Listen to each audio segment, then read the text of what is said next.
नमस्कार मंडळी. तर आमच्या चॅनलमध्ये तुमचं स्वागत आहे. तर आज मी घेऊन आले शेंगदाण्याच्या चटणीची रेसिपी एकदम घरगुती पद्धतीने, साध्या सोप्या पद्धतीने.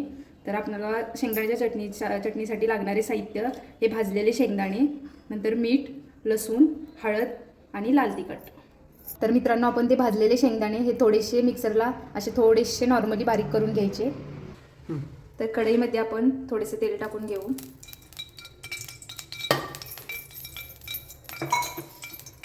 त्याच्यानंतर आपण लसूण बारीक केलेला टाकून देऊ.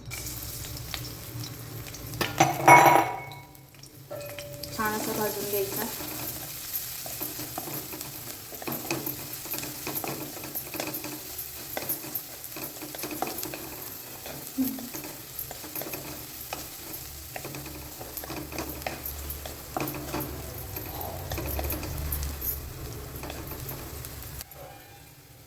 तर असा हा लालसर असा लसूण होऊन द्यायचा.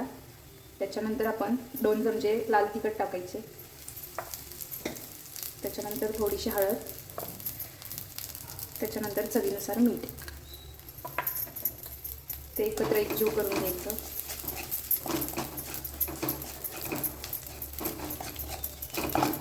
व त्याच्यानंतर हे बारीक केलेले शेंगदाणे टाकून द्यायचे आणि छान असं एकजीव करून घ्यायचं.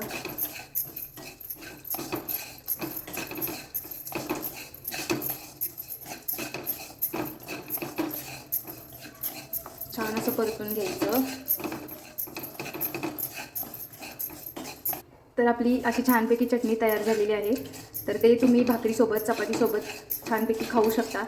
तर नक्की सांगा कमेंट बॉक्समध्ये तुम्हाला शेंगदाण्याची चटणी कशी वाटली. चलो बाय, धन्यवाद.